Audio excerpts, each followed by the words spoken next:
Budget वाला topic चल रहा था, तो हम लोग देखते हैं यूपी बजट 2025-26। वित्तीय वर्ष 2025-26 के बजट में सम्मिलित प्रमुख योजनाओं का ब्यौरा प्रस्तुत करने के पूर्व ये देखिए, प्रस्तुत बजट का आकार 8,08,736 करोड़ 6 लाख रुपए का है, जो वर्ष 2024-25 के बजट से 9.8% अधिक है। बजट में पूंजीगत परिव्यय कुल बजट का लगभग 20.5% है। पूंजीगत परिव्यय के अंतर्गत अवसंरचनात्मक निर्माण, विस्तार, निवेश संबंधी व्यय आते हैं। उद्योग, आवागमन, उत्पादों की बाजार तक पहुंच तथा प्रदेश में पूंजी निवेश को आकर्षित करने जैसे महत्वपूर्ण गतिविधियों में पूंजीगत व्यय की भूमिका अत्यंत महत्वपूर्ण होती है। इस बजट में अवस्थापना विकास हेतु 22%, शिक्षा हेतु 13%, कृषि और संबद्ध सेवाओं हेतु 11%, चिकित्सा एवं स्वास्थ्य के क्षेत्र में 6%, सामाजिक सुरक्षा कार्यक्रमों हेतु 4% एवं संसाधन आवंटित किए गए हैं। हमने बजट में शोध एवं विकास तथा सूचना प्रौद्योगिकी पर भी ध्यान दिया है। विधानसभा को आधुनिक आईटी सिस्टम से लैस करने के लिए बजट में विशेष रूप से व्यवस्था प्रस्तावित की गई है। यह प्रक्रिया आगे भी चलती रहेगी। प्रदेश को आर्टिफिशियल इंटेलिजेंस के क्षेत्र में एक हब के रूप में विकसित करने हेतु आर्टिफिशियल इंटेलिजेंस सिटी की स्थापना तथा साइबर सिक्योरिटी में टेक्नोलॉजी रिसर्च ट्रांसलेशन पार्क की स्थापना की नई योजना बजट में सम्मिलित की गई है। आर्टिफिशियल इंटेलिजेंस सिटी बनेगा, साइबर सिक्योरिटी में टेक्नोलॉजी रिसर्च ट्रांसलेशन पार्क की स्थापना की जाएगी। प्रदेश के प्राथमिक एवं उच्चतर माध्यमिक विद्यालयों में आईसीटी लैब तथा स्मार्ट क्लासेस की स्थापना पर कार्य किया जा रहा है। प्राथमिक एवं उच्चतर माध्यमिक विद्यालयों में आईसीटी लैब तथा स्मार्ट क्लासेस की स्थापना पर कार्य किया जा रहा है। राजकीय पॉलिटेक्निकों में स्मार्ट क्लासेस तथा पूर्णतः डिजिटल लाइब्रेरी की स्थापना की योजना प्रस्तावित की गई है। आर्टिफिशियल इंटेलिजेंस को बढ़ावा देने हेतु सेंटर ऑफ एक्सीलेंस की स्थापना प्रस्तावित की गई है।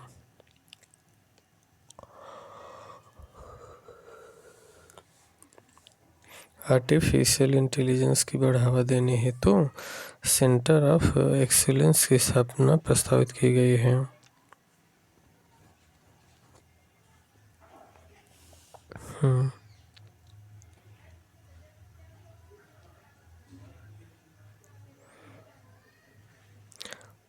ये इम्पोर्टेंट है, ये वाला नोट कर लीजिएगा सभी लोग। आर्टिफिशियल इंटेलिजेंस को बढ़ाने के लिए ना सेंटर ऑफ एक्सीलेंस की स्थापना प्रस्तावित की गई है। और प्रदेश में साइंस सिटी, विज्ञान पार्कों और नक्षत्रशालाओं की स्थापना एवं नवीनीकरण की कार्य योजना बनाई जा रही है। नगर निगमों के अलावा प्रदेश के जनपद मुख्यालयों के 58 नगर निकायों को आदर्श स्मार्ट नगर निकाय के रूप में विकसित किए जाने हेतु विभिन्न योजनाओं के कन्वर्जेंस के माध्यम से कार्य कराया जाएगा। इस हेतु प्रति नगर निकायों के लिए 2.50 करोड़ रुपए, इस प्रकार कुल 145 करोड़ रुपए की व्यवस्था प्रस्तावित है। हमारी सरकार द्वारा गांधी जयंती के अवसर पर 2 अक्टूबर 2024 से जीरो पॉवर्टी अभियान का प्रारंभ किया है।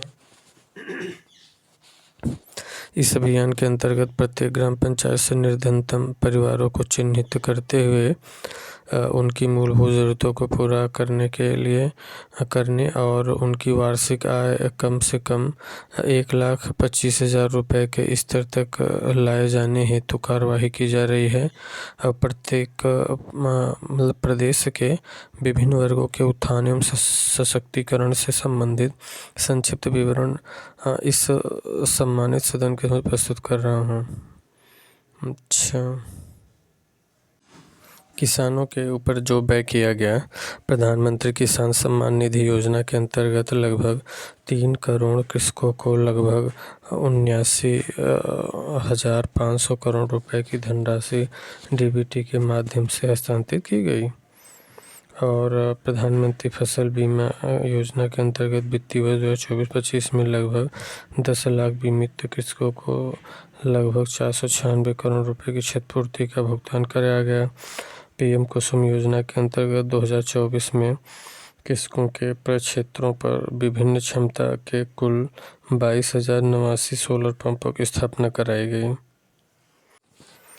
कृषकों को दुर्घटनावश मृत्यु होने पर या दिव्यांगता की स्थिति में मुख्यमंत्री कृषक दुर्घटना कल्याण योजना दिनांक 14 सितंबर 2019 से लागू की गई है। और कृषकों को गन्ना मूल्य भुगतान समय से सुनिश्चित कराने हेतु वर्ष 2017 से एस्क्रो अकाउंट मैकेनिज्म प्रारंभ किया गया है, जिसके फलस्वरूप चीनी मिलों में गन्ना मूल्य मद की धनराशि के व्यावर्तन पर पूर्ण अंकुश लगा है।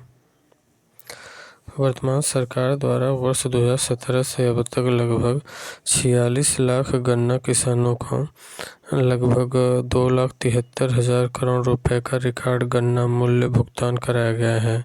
यह गन्ना मूल्य भुगतान इसके पूर्व 22 वर्षों के सम्मिलित गन्ना मूल्य से 59,143 करोड़ रुपए अधिक है।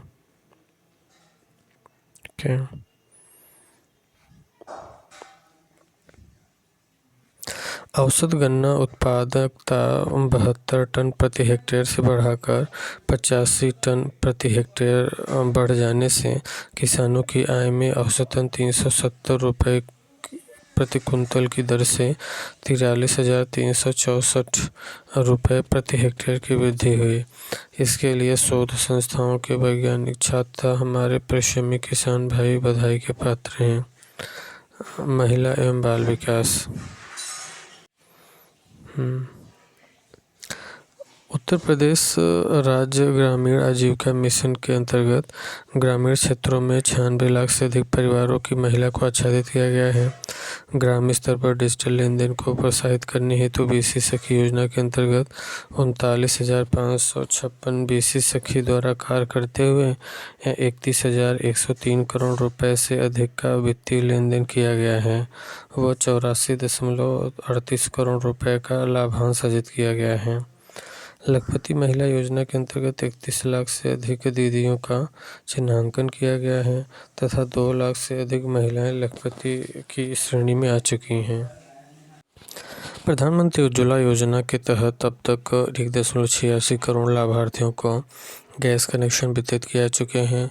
उज्ज्वला योजना के लाभार्थियों को 2 निःशुल्क सिलेंडर वितरित किए जा रहे हैं।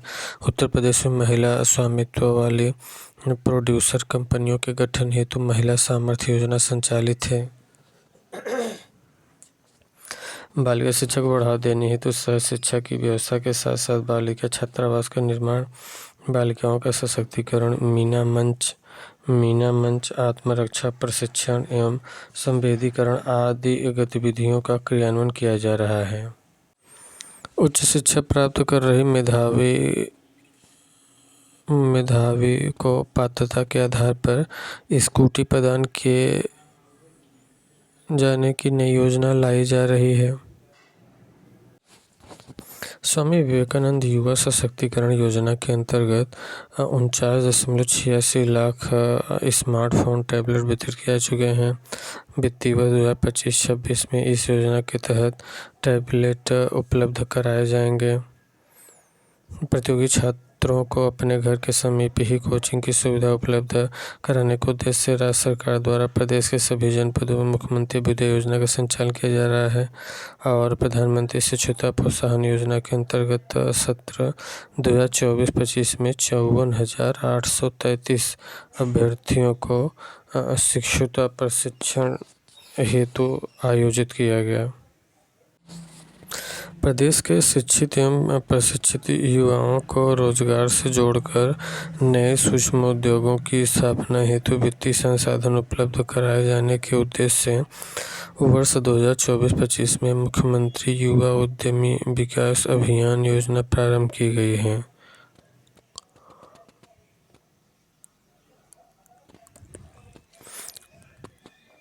यह अपने तरह की पहली योजना है जिसमें सूक्ष्म उद्यम स्थापित करने हेतु युवाओं को गारंटी मुक्त एवं ब्याज मुक्त ऋण उपलब्ध कराया जा रहा है। इस योजना के अंतर्गत प्रतिवर्ष 1 लाख नए सूक्ष्म उद्यमों को स्थापना किए जाने का लक्ष्य है।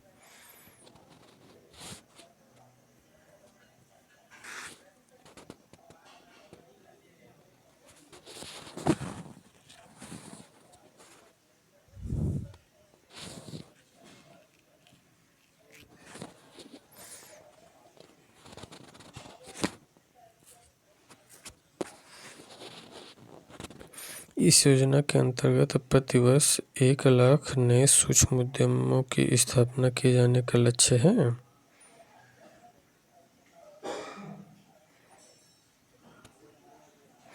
और इनोवेशन दिवस के अवसर पर यूपी स्टार्टअप संवाद और एक्सपो का आयोजन किया गया, जिसमें प्रथम 3 स्टार्टअप को क्रमशः 1,75,000 एवं 50,000 का पुरस्कार तथा शेष 5 को 25-25 हजार रुपये का पुरस्कार प्रदान किया गया। प्रदेश में युवाओं को नवाचार से जोड़ने के लिए इनोवेशन फंड की स्थापना पर कार्य किया जा रहा है, जिससे प्रदेश में स्टार्टअप इकोसिस्टम विकसित हो सके।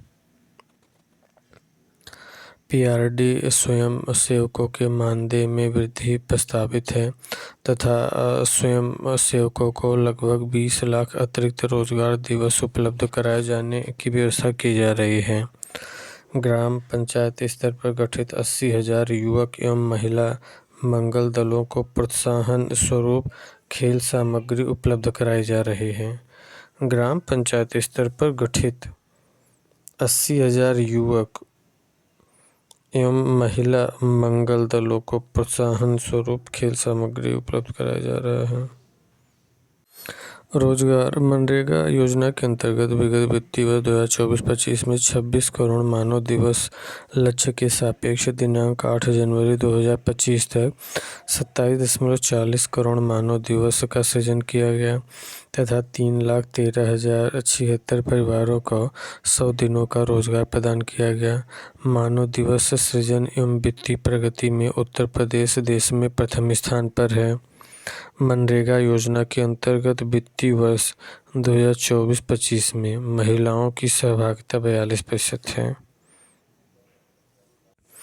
उत्तर प्रदेश कौशल विकास मिशन के अंतर्गत 6 वर्षों में 15.25 लाख युवाओं को निःशुल्क रोजगार प्रशिक्षण प्रदान कर 5.71 लाख युवाओं को रोजगार स्वरोजगार से जोड़कर सेवायोजित किया गया।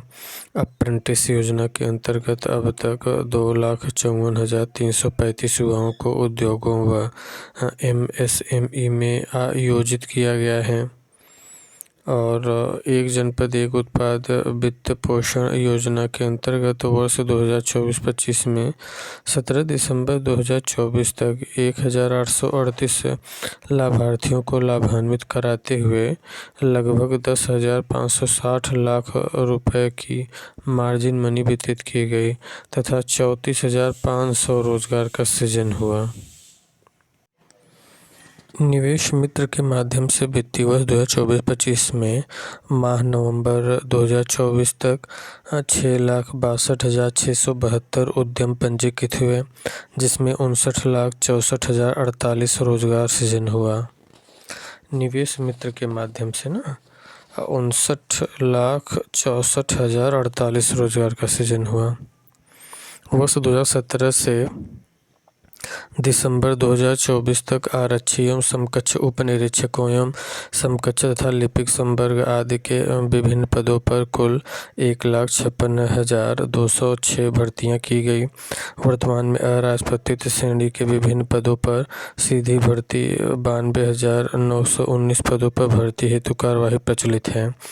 लगभग 96 लाख MSME इकाइयों की संख्या तथा 1.65 करोड़ लोगों को रोजगार उपलब्ध कराने के दृष्टिकोण से उत्तर प्रदेश देश में सभी राज्यों में अग्रणी है।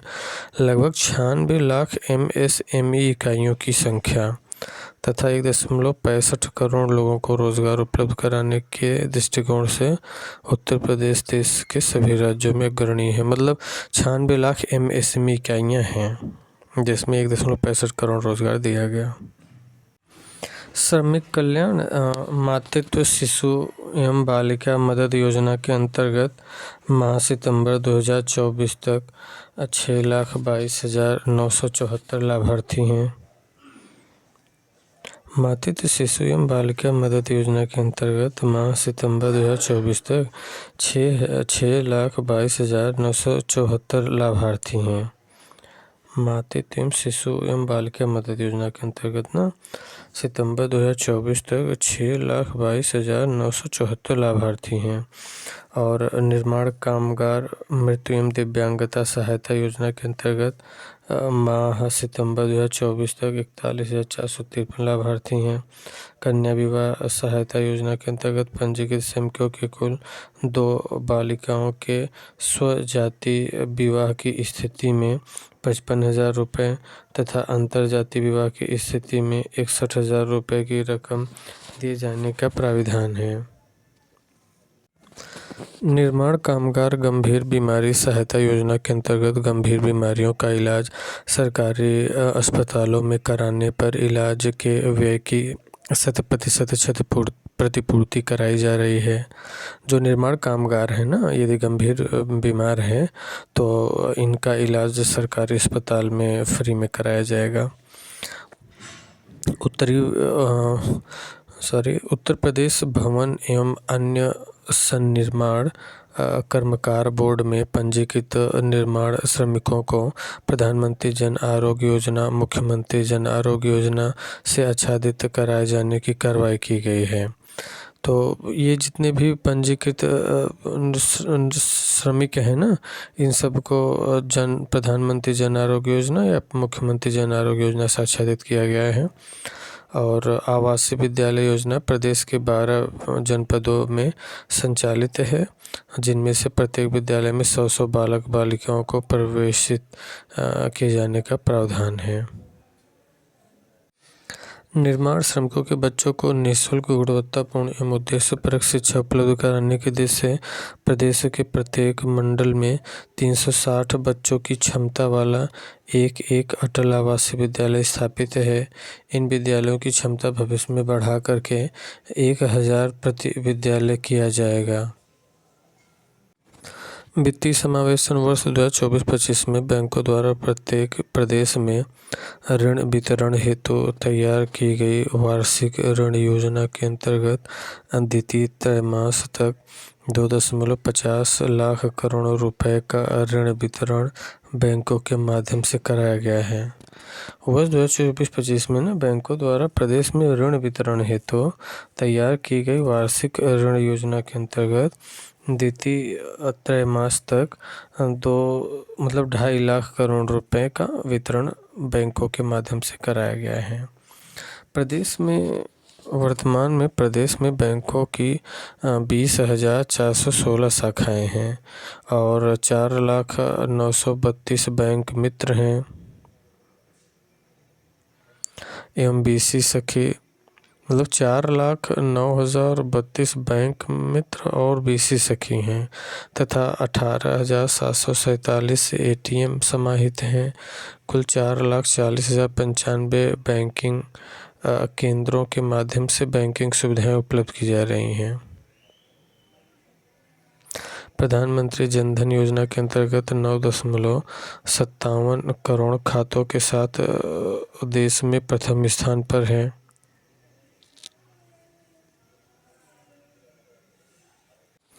प्रधानमंत्री जनधन योजना के अंतर्गत 9.57 करोड़ खातों के साथ यूपी प्रथम स्थान पर देश में। और प्रधानमंत्री सुरक्षा बीमा योजना के अंतर्गत अब तक प्रदेश में 6.52 करोड़ नामांकन के साथ उत्तर प्रदेश प्रथम स्थान पे। प्रधानमंत्री जीवन ज्योति बीमा योजना के अंतर्गत अब तक प्रदेश में 2.28 करोड़ नामांकन के साथ यूपी प्रथम स्थान पर देश में। अटल पेंशन योजना के अंतर्गत अब तक प्रदेश में 1.12 करोड़ नामांकन के साथ प्रदेश का उत्कृष्ट प्रदर्शन रहा है। कानून व्यवस्था देख लेते हैं, ये सब इधर अपनी बड़ाई की है, इसे आगे चलते हैं, काम वाली चीज़ देखते हैं। अभियोजन की प्रक्रिया को सुदृढ़ बनाते हुए अपराधियों को विभिन्न न्यायालयों से सजा दिलाई गई है। 2017 से दिसंबर 2024 तक प्रदेश के चिन्हित 68 माफिया अपराधियों के विचाराधीन अभियोगों में प्रभावी पैरवी कर 73 अभियोगों में 31 माफिया अपराधियों को कारावास व अर्थदंड की सजा से दंडित कराया गया है, जिसमें 2 को फांसी की सजा हुई है। महिला एवं नाबालिगों के विरुद्ध हुए अपराधों में 27,425 अभियोगों, पास्को अधिनियम के 11,254 अभियोगों एवं दहेज हत्या के 3,775 अभियोगों में अभियुक्तों को सजा दिलाई गई है। महिलाओं एवं नाबालिगों के विरुद्ध हुए अपराधों में 27,425 अभियोगों, पास्को अधिनियमों के 11,254 अभियोगों एवं दहेज हत्या की 3,775 अभियोगों में अभियुक्तों को सजा दिलाई गई है। साइबर अपराध में प्रयुक्त 13,83,232 मोबाइल नंबर ब्लॉक कराए गए, देश में प्रथम स्थान पर। और वर्ष 2017 से दिनांक 31/12/2024 तक कुल पंजीकृत 77,210 अभियोगों के सापेक्ष 66,475 अभियोगों का निस्तारण कर 43,202 अभियुक्तगणों को विरुद्ध कार्यवाही करते हुए 320.89 करोड़ की धनराशि बरामद की गई है। साइबर अपराधों पर अंकुश लगाए जाने की प्रभावी कार्यवाही के तहत दिनांक 20 मार्च 2017 से 23 जनवरी 2025 तक प्रदेश के विभिन्न जनपदों के दुर्दांत अपराधियों के विरुद्ध कार्यवाही के दौरान कुल 221 अपराधी मुठभेड़ में मारे गए, 8,022 घायल हो गए। वर्ष 2017 से पूर्व उत्तर प्रदेश में मात्र 4 विधि विज्ञान प्रयोगशालाएं स्थापित थीं। वर्ष 2017 के पश्चात 8 नए जनपद मंडल में विधि विज्ञान प्रयोगशालाओं की स्थापना की गई। जनपद अयोध्या, बस्ती, बांदा, आजमगढ़, मिर्जापुर, सहारनपुर में 6 नई विधि विज्ञान प्रयोगशालाओं की स्थापना का कार्य प्रचलित है। कारागार प्रशासन प्रदेश की 74 कारागारों एवं जनपद न्यायालयों में संचालित वीडियो कॉन्फ्रेंसिंग इकाइयों से बंदियों की रिमांड की कार्रवाई हो रही है। कारागारों की सुरक्षा व्यवस्था हेतु लगभग 4800 CCTV कैमरे स्थापित हैं, जिनकी फीड प्राप्त किए जाने हेतु मुख्यालय में वीडियो वॉल स्थापित है। 24 कारागारों में 3G क्षमता के 271 मोबाइल फ़ोन जैमर स्थापित हैं। आज से 7-8 साल पहले प्रदेश में चिकित्सा सुविधाएं अत्यंत जर्जर व्यवस्था थी। प्रत्येक वर्ष प्रदेश के विभिन्न क्षेत्रों में संक्रामक रोगों से बड़े पैमाने पर मौतें हुआ करती थी। प्रदेश रोगों की पहचान, रोकथाम और इलाज की व्यवस्थाएं जनमान्य को उपलब्ध नहीं थीं। हमने कोविड वैश्विक बीमारी का दौर भी देखा है। रात कितनी ही भले हो, स्याह आखिर में उसे मात खानी ही पड़ती है रोशनी के हाथ से। चिकित्सा शिक्षा देख लेते हैं। वर्तमान में प्रदेश में 80 मेडिकल कॉलेज हैं, जिनमें से 44 राज्य सरकार द्वारा संचालित हैं और 36 निजी क्षेत्र में हैं। प्रदेश में 2 एम्स एवं IMA, BHU वाराणसी तथा जवाहरलाल नेहरू मेडिकल कॉलेज अलीगढ़ संचालित हैं। प्रदेश में 2 एम्स एवं 2 एम्स एवं IMS BHU वाराणसी तथा जवाहरलाल नेहरू मेडिकल कॉलेज अलीगढ़ संचालित हैं। वर्ष 2024-25 में 13 स्वशासी चिकित्सा महाविद्यालय MPPP मोड पर 3 जनपदों महाराजगंज, संभल तथा शामली में नवीन मेडिकल कॉलेज स्थापित किए गए हैं। वर्तमान में प्रदेश में राजकीय निजी क्षेत्र के मेडिकल कॉलेजों, चिकित्सा संस्थानों, विश्वविद्यालयों में MBBS की 11,800 सीटें तथा PG की 3,971 सीटें उपलब्ध हैं। केंद्र सरकार द्वारा वर्ष 2025-26 में UG PG हेतु कुल 10,000 सीटें जोड़े जाने की घोषणा की गई है, जिसमें से 1,500 सीटें उत्तर प्रदेश को प्राप्त होंगी। इस हेतु लगभग 2,066 करोड़ रुपए की व्यवस्था प्रस्तावित है। वर्ष 2017 में सरकारी मेडिकल कॉलेजों में सुपर स्पेशलिटी की कुल सीटों की संख्या 120 थी। वर्ष 2017 में सरकारी मेडिकल कॉलेजों में सुपर स्पेशलिटी की कुल सीटों की संख्या 120 थी। शैक्षणिक सत्र 2024-25 में सीटों की संख्या बढ़ाकर 250 किया गया और जनपद बलिया तथा बलरामपुर में वर्ष 2017 में सरकारी मेडिकल कॉलेजों में सुपर स्पेशलिटी की कुल सीटों की संख्या 120 थी और शैक्षणिक सत्र 2024-25 में सीटों की संख्या बढ़ाकर 250 किया गया। जनपद बलिया तथा बलरामपुर में स्वशासी राज्य चिकित्सा महाविद्यालय की स्थापना हेतु क्रमशः 27 करोड़ रुपए तथा 25 करोड़ रुपए की व्यवस्था प्रस्तावित है। चिकित्सा, स्वास्थ्य एवं परिवार कल्याण। आयुष्मान भारत प्रधानमंत्री जन आरोग्य योजना के अंतर्गत 5.13 करोड़ लोगों के आयुष्मान कार्ड बनाए गए हैं। आयुष्मान कार्ड बनाने में पूरे देश में उत्तर प्रदेश प्रथम स्थान पर है। प्राथमिक स्वास्थ्य इकाइयों को आयुष्मान आरोग्य मंदिर के रूप में उच्चीकृत किया जा रहा है। वर्तमान में 22,681 आयुष्मान आरोग्य मंदिर स्थापित हैं।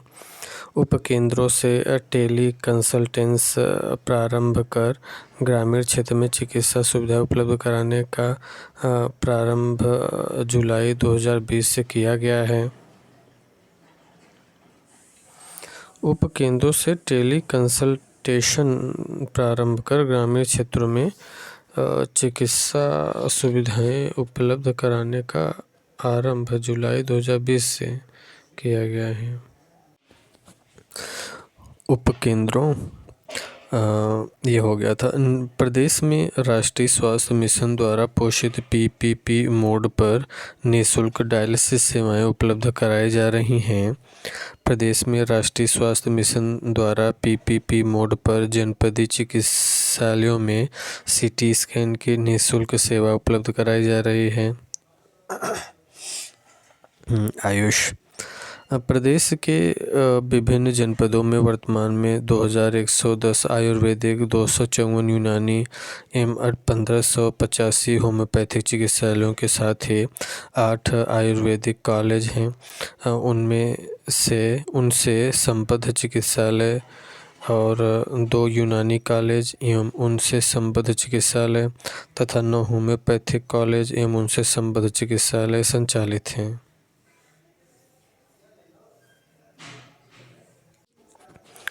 वित्तीय वर्ष 2025-26 में महायोगी गुरु गोरखनाथ आयुष विश्वविद्यालय गोरखपुर का निर्माण कार्य पूर्ण किया जाना है। जनपद अयोध्या में राजकीय आयुर्वेदिक महाविद्यालय का निर्माण कार्य पूर्ण किया जाना और जनपद वाराणसी में राजकीय होम्योपैथिक मेडिकल कॉलेज की स्थापना कराया जाना लक्षित है।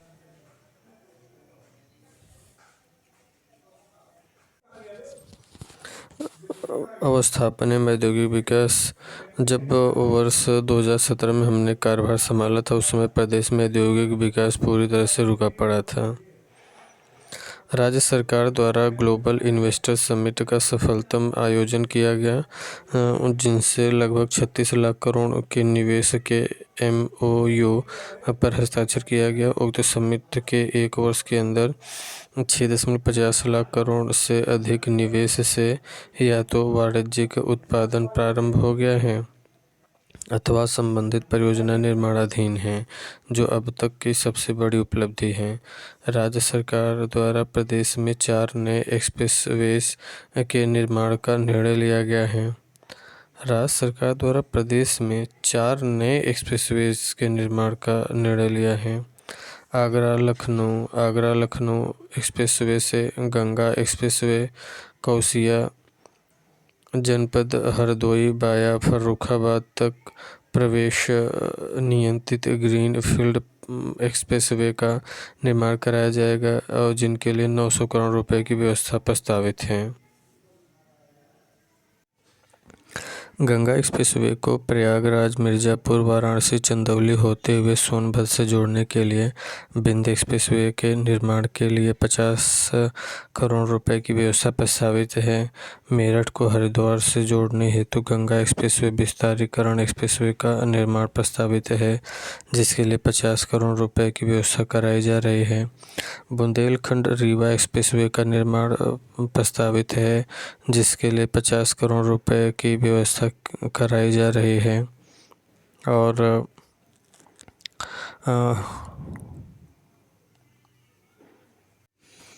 बुंदेलखंड रीवा एक्सप्रेसवे का निर्माण प्रस्तावित है, जिसके लिए 50 करोड़ रुपए की व्यवस्था की जा रही है।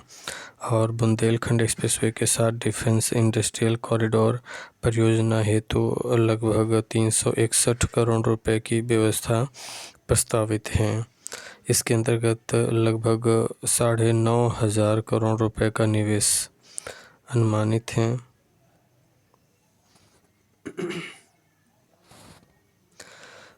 लखनऊ में आर्टिफिशियल इंटेलिजेंस सिटी के विकास हेतु 5 करोड़ रुपए की व्यवस्था प्रस्तावित है। साइबर सुरक्षा में टेक्नोलॉजी ट्रांसलेशन रिसर्च पार्क की स्थापना हेतु 3 करोड़ रुपए की व्यवस्था प्रस्तावित है। सूक्ष्म लघु एवं मध्यम उद्यम प्रदेश की अर्थव्यवस्था में सूक्ष्म लघु एवं मध्यम उद्यमों का बहुत महत्वपूर्ण स्थान है। MSME सेक्टर एक महत्वपूर्ण रोजगार परक सेक्टर है।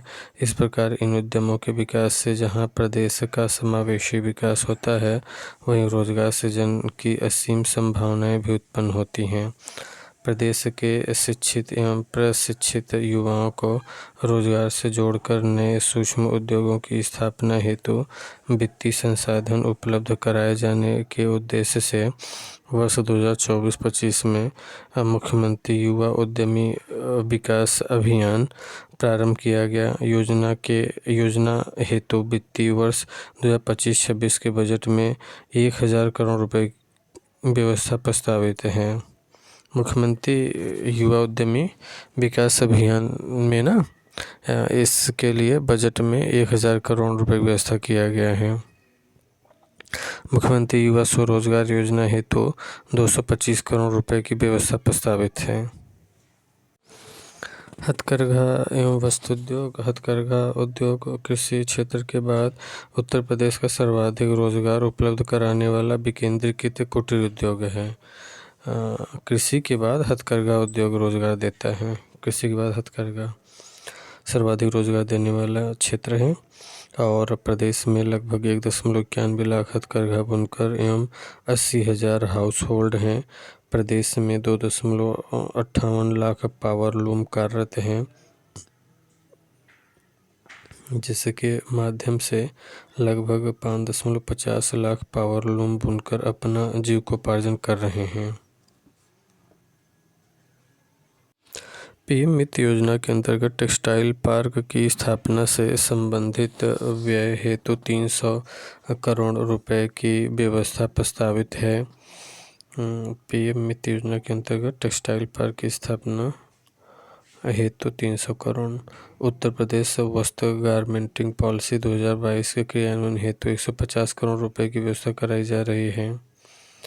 और अटल बिहारी वाजपेयी पावर लूम विद्युत फ्लैट रेट योजना हेतु 400 करोड़ रुपए की व्यवस्था प्रस्तावित है।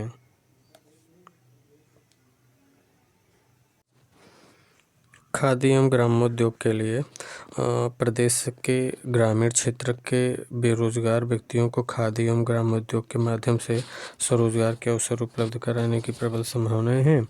मुख्यमंत्री ग्रामोद्योग रोजगार योजना के अंतर्गत 2025-26 में ब्याज उपादान मद में समुचित व्यवस्था प्रस्तावित है, जिसके अंतर्गत 800 लाभार्थियों को बैंक ऋण उपलब्ध कराया जाएगा, जिससे स्थापित होने वाले नए उद्यमों के माध्यम से 16,000 लोगों को रोजगार उपलब्ध हो सकेगा। ये इम्पोर्टेंट है मुख्यमंत्री ग्रामोद्योग रोजगार योजना। पंडित दीनदयाल उपाध्याय खादी विपणन विकास सहायता योजना हेतु 32 करोड़ रुपए की व्यवस्था प्रस्तावित है। उत्तर प्रदेश माटी कला बोर्ड संचालन हेतु 11.50 करोड़ रुपए की व्यवस्था प्रस्तावित है। उत्तर प्रदेश इलेक्ट्रॉनिक विनिर्माण नीति 2017 के अंतर्गत 23,203 करोड़ रुपए तथा उत्तर प्रदेश सूचना प्रौद्योगिकी नीति 2017 के अंतर्गत 7,004 करोड़ रुपए का निवेश प्रदेश में हुआ है। उत्तर प्रदेश इलेक्ट्रॉनिक विनिर्माण नीति 2017 के अंतर्गत 23,203 करोड़ रुपए तथा उत्तर प्रदेश सूचना प्रौद्योगिकी नीति 2017 के अंतर्गत 7,004 करोड़ रुपए का निवेश प्रदेश में हुआ है।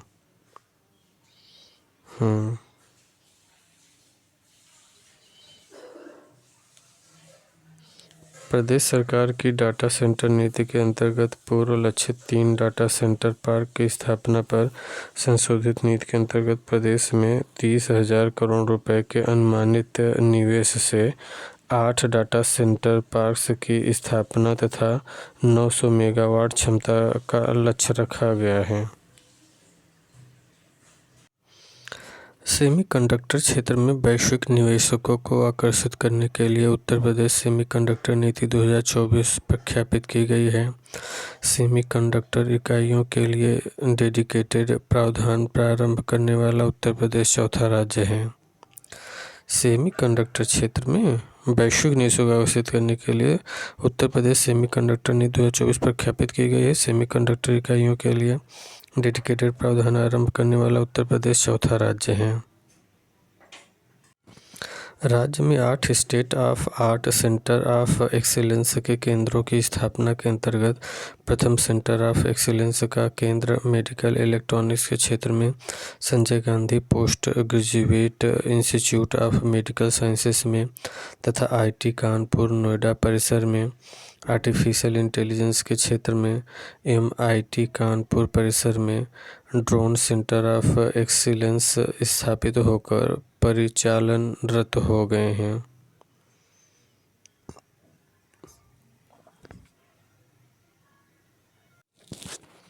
सड़क सेतु देखते हैं। सड़क एवं सेतु प्रदेश की अर्थव्यवस्था को $1 ट्रिलियन तक का प्रदेश सरकार के लक्ष्य के दृष्टिगत प्रदेश में नॉर्थ साउथ कॉरिडोर के विकास हेतु मार्गों के चौड़ीकरण सुदृढ़ीकरण निर्माण की योजना प्रारंभ की गई है, जिसके लिए 200 करोड़ रुपए बजट में प्रस्तावित है। प्रदेश में सेतुओं एवं रेल उपरिगामी अधोगामी सेतुओं के निर्माण हेतु 1450 करोड़ रुपए की बजट व्यवस्था प्रस्तावित है। राज्य राजमार्गों के चौड़ीकरण सुदृढ़ीकरण कार्यों हेतु 2900 करोड़ रुपए की व्यवस्था प्रस्तावित है। राज्य सड़क निधि से सड़कों के अनुरक्षण हेतु 300 करोड़ रुपए तथा निर्माण हेतु 2800 करोड़ रुपए व्यवस्था प्रस्तावित है। प्रदेश के ग्रामीण मार्गों एवं पुलिया के अनुरक्षण हेतु 2700 करोड़ रुपए की व्यवस्था प्रस्तावित है और कृषि विपणन सुविधा हेतु ग्रामीण सेतुओं के निर्माण के लिए 1600 करोड़ रुपए की व्यवस्था है और शहर वासियों के आवागमन को सुगम बनाने की दृष्टिगत शहरों के बाईपास एवं रिंग रोड तथा चौराहों पर फ्लाईओवर आदि के निर्माण हेतु 1200 करोड़ रुपए बजट व्यवस्था किया गया है। औद्योगिक लॉजिस्टिक पार्क हेतु मार्गों के चौड़ीकरण सुदृढ़ीकरण निर्माण हेतु 800 करोड़ रुपए बजट में व्यवस्था किया गया। और मुख्यमंत्री ग्राम योजना के अंतर्गत ग्रामीण मार्गों के नवनिर्माण पुनर्निर्माण और मिसिंग लिंक के निर्माण हेतु नई योजना प्रारंभ की जा रही है। इस योजना हेतु 200 करोड़ रुपए की बजट व्यवस्था प्रस्तावित है।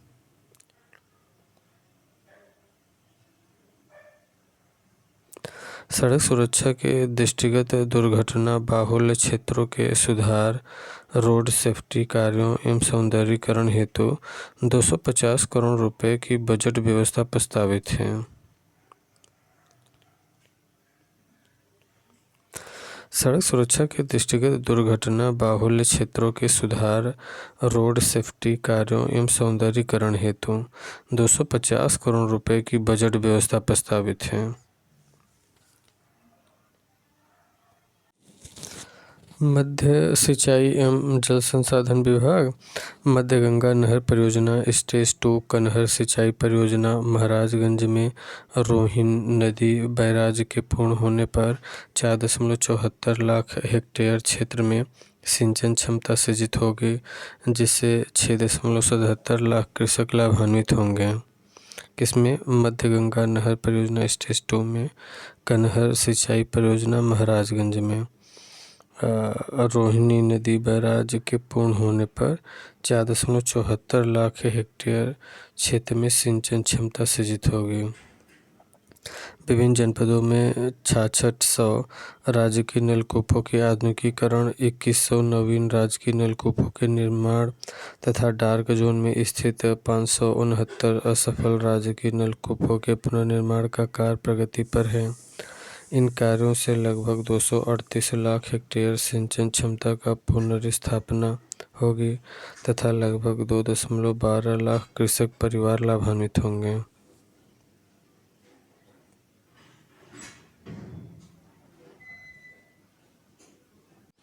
नहरों एवं सरकारी नलकूपों से किसानों को मुफ्त पानी की सुविधा हेतु 1300 करोड़ रुपए बजट में व्यवस्था किया गया।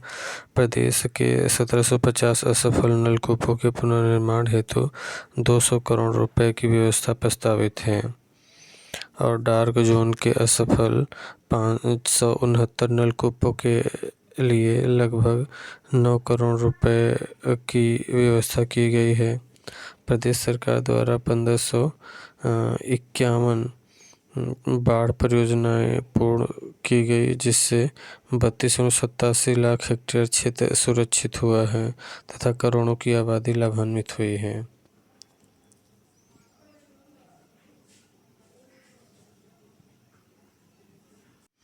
नमामि गंगे एवं ग्रामीण जलापूर्ति प्रदेश में जल जीवन मिशन के अंतर्गत प्रदेश के समस्त 2.67 करोड़ ग्रामीण परिवारों को क्रियाशील गृह नल संयोजन प्रदान कर शुद्ध एवं सतत पेयजल उपलब्ध कराने का लक्ष्य रखा गया है। उक्त लक्ष्य के सापेक्ष 2.34 करोड़ घरों में क्रियाशील गृह नल संयोजन उपलब्ध कराया जा चुका है। पीने का पानी घर में उपलब्ध होने का महत्व वही समझ सकता है जिसके पास यह सुविधा नहीं हो और जिसके घर की महिलाओं बच्चों को पीने के पानी के लिए दूर दराज से पानी भर कर लाने के लिए रोज़ घर से निकल कर पड़ता हो। घरों में नल से पानी उपलब्ध छोड़े से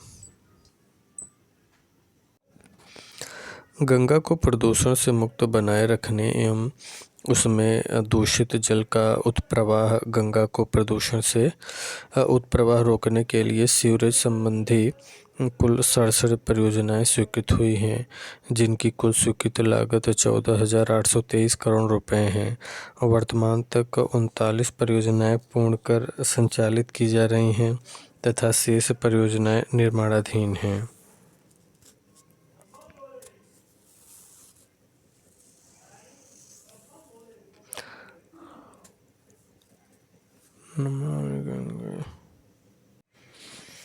जल जीवन मिशन के अंतर्गत ग्रामीण पेयजल योजनाओं के लिए सामुदायिक अंशदान हेतु 4500 करोड़ रुपए तथा जल जीवन मिशन योजना के अंतर्गत अनुरक्षण एवं संचालन हेतु करोड़ रुपए की व्यवस्था प्रस्तावित है। जल जीवन मिशन के अंतर्गत ग्रामीण पेयजल योजनाओं के लिए सामुदायिक अंशदान हेतु 4500 करोड़ रुपए तथा जल जीवन मिशन योजना के अंतर्गत अनुरक्षण एवं संचालन हेतु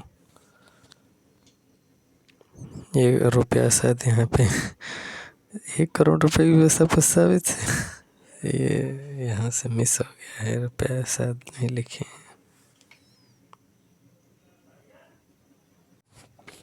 मुख्यमंत्री लघु सिंचाई योजना के लिए 1100 करोड़ रुपए की व्यवस्था प्रस्तावित है।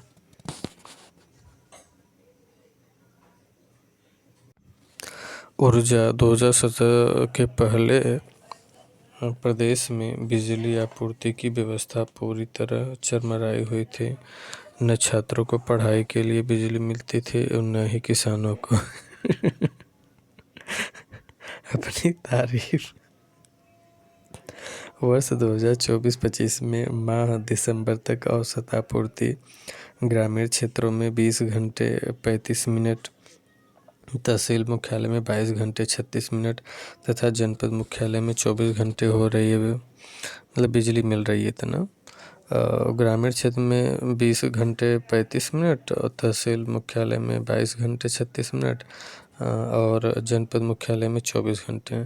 प्रदेश में दिनांक 1 अप्रैल 2022 से दिनांक 31 दिसंबर 2024 तक कुल 1,87,873 निजी नलकूप संयोजन निर्गत किए गए हैं और कृषि फीडरों के पृथकीकरण की योजना के अंतर्गत 4,680 फीडर्स के लक्ष्य के सापेक्ष 3,817 कृषि फीडर्स का निर्माण कराया जा चुका है। उत्तर प्रदेश राज्य विद्युत उत्पादन निगम द्वारा वर्ष 2024-25 में दिसंबर माह तक 7,140 मेगावाट ताप विद्युत उत्पादन क्षमता व संयुक्त उपक्रम में चलित 1,980 मेगावाट ताप विद्युत उत्पादन क्षमता एवं 37,056 मिलियन यूनिट ताप विद्युत उत्पादन प्राप्त किया गया। गैर पारंपरिक ऊर्जा स्रोतों को बढ़ावा देने हेतु पंप स्टोरेज जल विद्युत परियोजना की स्थापना 3953 करोड़ रुपए की लागत से प्रस्तावित है। यह परियोजना 4 वर्षों में पूर्ण होगी। परियोजना हेतु 50 करोड़ रुपए की व्यवस्था की गई है।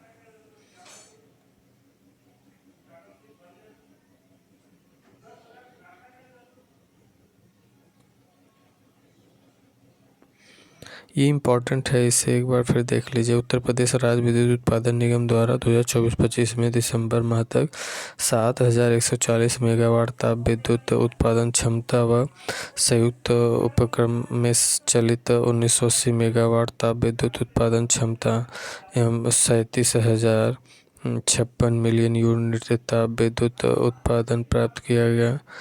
गैर पारंपरिक ऊर्जा स्रोतों को बढ़ावा देने हेतु पंप स्टोरेज जल विद्युत परियोजना की स्थापना 3,953 करोड़ रुपए की लागत से प्रस्तावित है।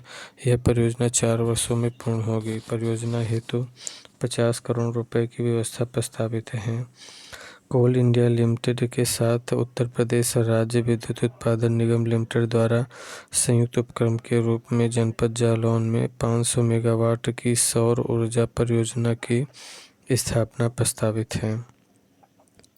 कोल इंडिया लिमिटेड के साथ उत्तर प्रदेश राज्य विद्युत उत्पादन निगम लिमिटेड द्वारा संयुक्त उपक्रम के रूप में जनपद जालौन में 500 मेगावाट की सौर ऊर्जा परियोजना की स्थापना प्रस्तावित है। परियोजना की लागत 250 करोड़ रुपए अनुमानित है। परियोजना हेतु 150 करोड़ रुपए की व्यवस्था प्रस्तावित है।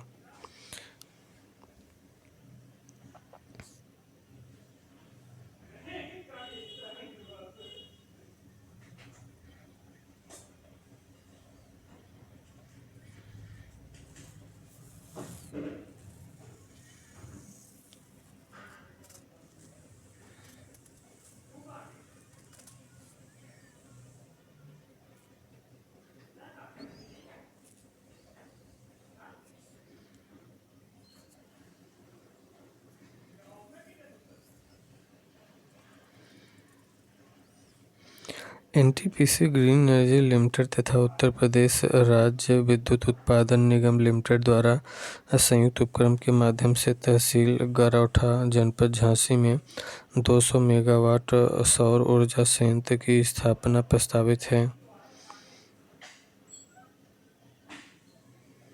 जिसकी अनुमानित लागत 500 करोड़ रुपए है। परियोजना हेतु 80 करोड़ रुपए की व्यवस्था प्रस्तावित है। प्रदेश में सौर ऊर्जा विद्युत उत्पादन को बढ़ावा देने के लिए प्रख्यापित उत्तर प्रदेश सौर ऊर्जा नीति 2022 के अंतर्गत आगामी 5 वर्षों में 22,000 मेगावाट विद्युत उत्पादन का लक्ष्य है। अयोध्या शहर को मॉडल सोलर सिटी के रूप में विकसित किया जा रहा है।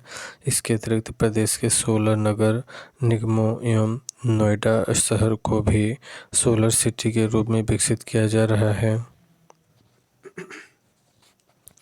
उत्तर प्रदेश राज्य जैव ऊर्जा नीति 2022 के अंतर्गत compressed biogas, biocoal, biodiesel, bioethanol से संबंधित 53 परियोजनाओं की स्वीकृति प्रदान की जा चुकी है तथा 24 परियोजनाएं स्थापित की जा चुकी हैं।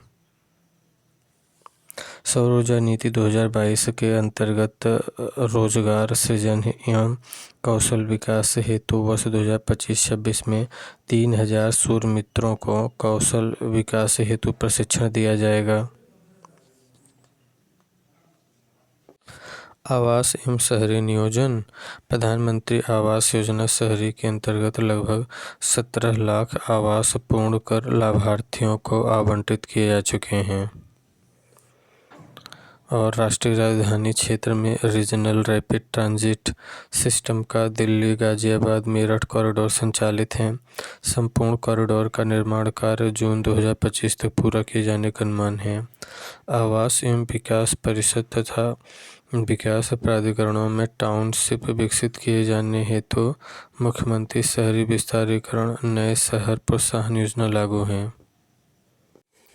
प्रदेश की राजधानी लखनऊ के आसपास के क्षेत्र को सम्मिलित करते हुए स्टेट कैपिटल रीजन गठित किए जाने तथा अन्य रीजन्स के रीजनल प्लान तैयार किए जाने हेतु Uttar Pradesh state capital region एवं अन्य रीजन विकास प्राधिकरण अधिनियम 2024 प्रख्यापित है।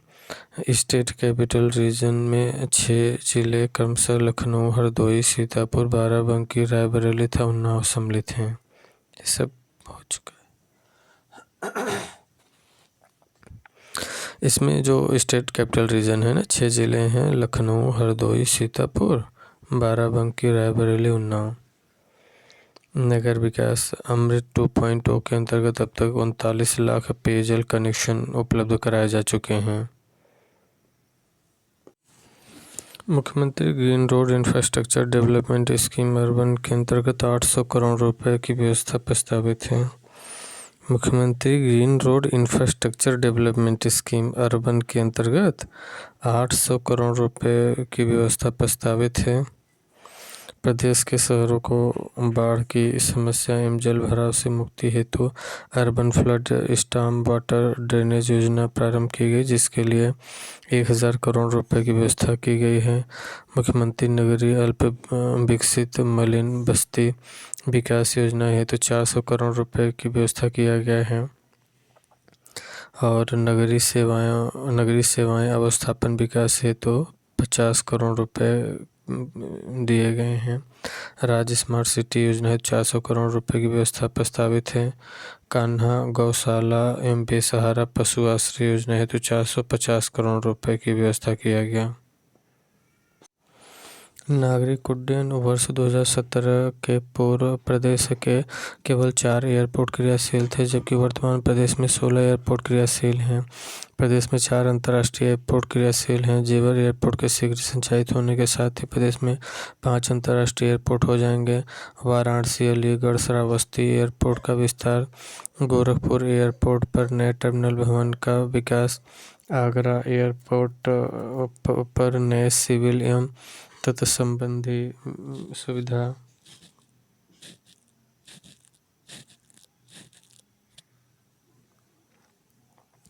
का विकास, ललितपुर हवाई पट्टी को एयरपोर्ट के रूप में विकसित किए जाने का निर्णय लिया गया है। ललितपुर स्थित हवाई पट्टी को एयरपोर्ट के रूप में विकसित किए जाने का निर्णय लिया गया है। घरेलू उड़ानों के अतिरिक्त उत्तर प्रदेश सरकार अब अंतर्राष्ट्रीय गंतव्यों तक उड़ानें संचालित करने की दिशा में कार्यरत है। प्रदेश में जिस प्रकार अवस्थापन सुविधाओं का चतुर्दिक विकास और आवागमन सुविधाओं का द्रुत गति से विस्तार हुआ है, वह वर्ष 2017 के पहले प्रदेश में रही सरकार के लिए सपने में भी शायद संभव नहीं था। लोग यहाँ ख्वाब दिखाते हैं, अक्सर हर एक ख्वाब को सच कर दिया है यकीन। नियोजन 0 उत्तर प्रदेश अभियान हेतु 250 करोड़ रुपए की व्यवस्था प्रस्तावित है और प्रदेश में विकास कार्यों हेतु त्वरित आर्थिक विकास योजना के अंतर्गत लगभग 2400 करोड़ रुपए की व्यवस्था प्रस्तावित है। क्रिटिकल गैप्स योजना हेतु लगभग 152 करोड़ रुपए की व्यवस्था प्रस्तावित है। प्रदेश के पूर्वांचल एवं बुंदेलखंड क्षेत्रों में स्थित जनपदों के अंतर क्षेत्रीय विषमताओं एवं पिछड़ेपन को कम करने के उद्देश्य से क्रमशः 575 करोड़ रुपए तथा 425 करोड़ रुपए व्यवस्था प्रस्तावित है पूर्वांचल एवं बुंदेलखंड के लिए। ग्राम्य विकास महात्मा गांधी नरेगा योजना के वित्तीय वर्ष 2025-26 हेतु 3400 करोड़ मानव दिवस का सृजन किए जाने का लक्ष्य अनुमानित है, जिनके सापेक्ष 5372 करोड़ रुपए की व्यवस्था प्रस्तावित है।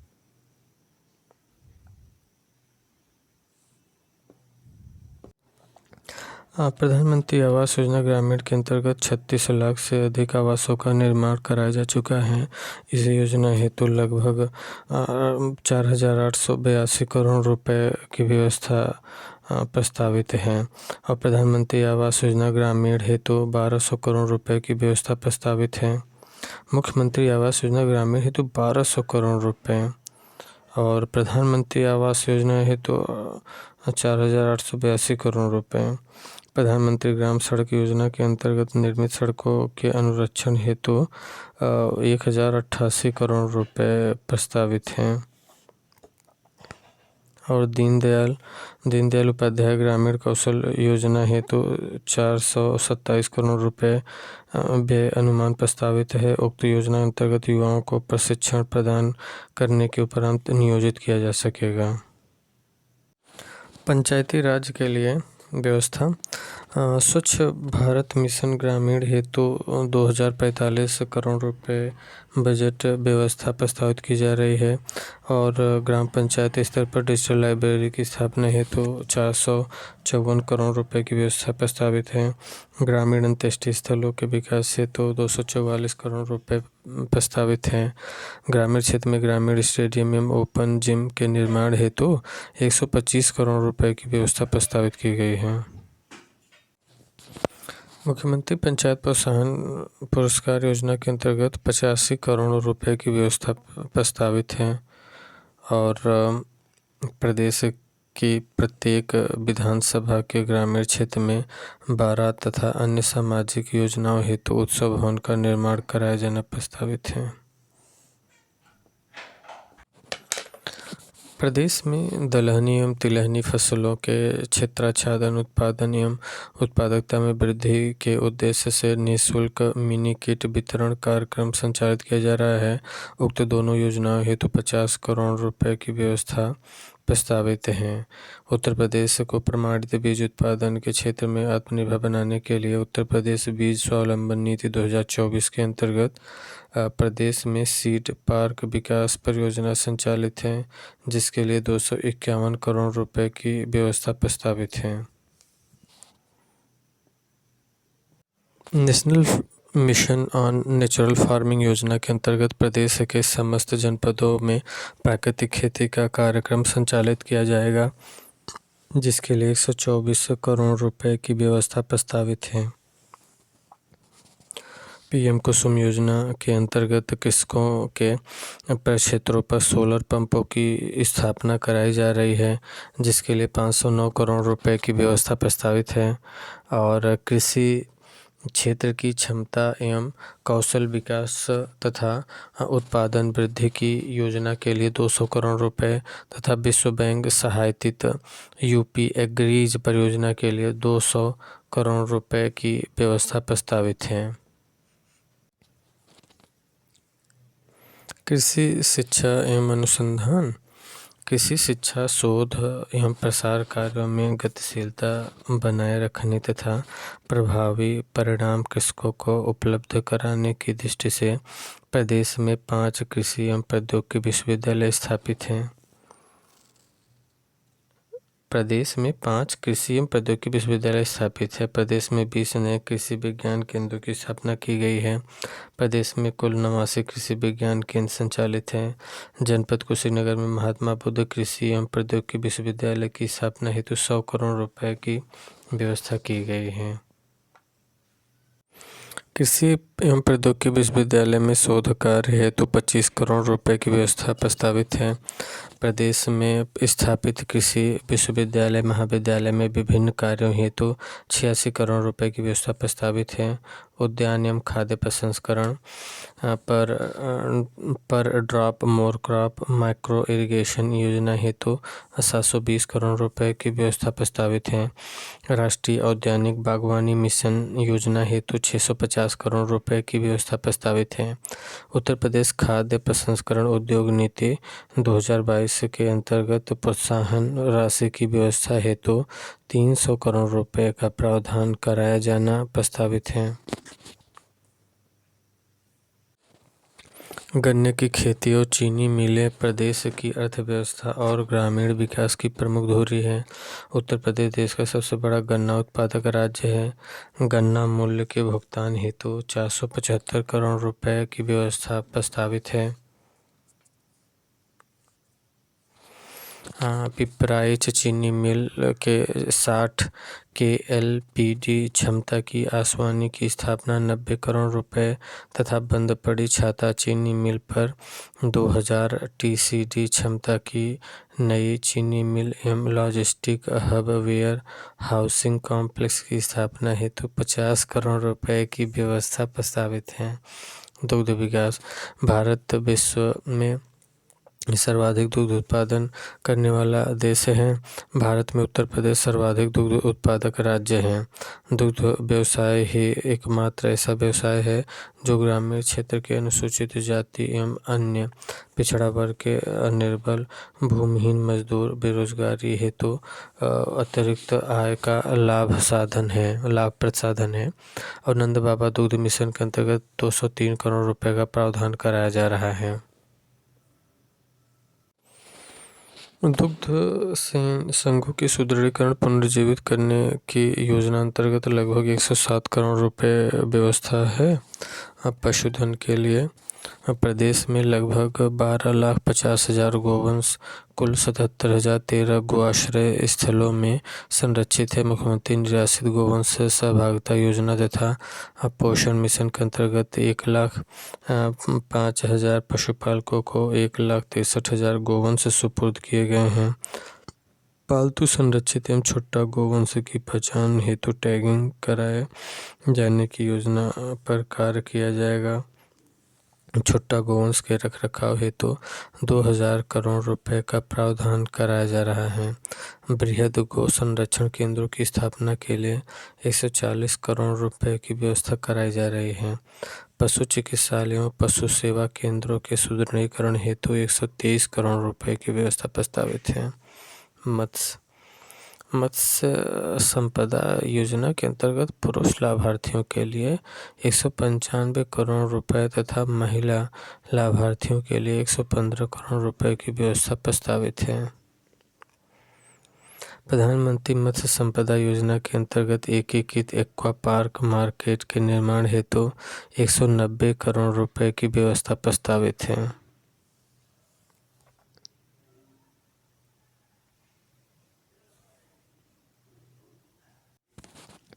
उत्तर प्रदेश कोऑपरेटिव बैंक और जिला सहकारी बैंकों को आधुनिक आईआईटी तकनीकी से सुसंपन्न करने हेतु टेक्नोलॉजी एडॉप्शन अपग्रेडेशन एवं साइबर सिक्योरिटी के परियोजनार्थ 10 करोड़ रुपए की व्यवस्था की योजना लाई जा रही है और पैक्स के माध्यम से कृषकों को कम ब्याज दर पर फसली ऋण वितरण हेतु ब्याज अनुदान के लिए 525 करोड़ रुपए की व्यवस्था प्रस्तावित है।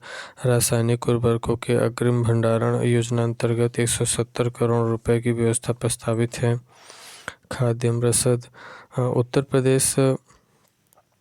उत्तर प्रदेश में राष्ट्रीय खाद्य सुरक्षा अधिनियम 2013 के अंतर्गत आच्छादित 360 करोड़ अंत्योदय एवं पात्र गृहस्थी कार्ड धारकों के लगभग 8 लाख मीट्रिक टन राशन का निःशुल्क वितरण प्रतिमाह किया जा रहा है। 360 करोड़ अंत्योदय एवं पात्र गृहस्थी कार्ड धारकों को लगभग 8 लाख मीट्रिक टन राशन का निःशुल्क वितरण प्रतिमाह किया जा रहा है।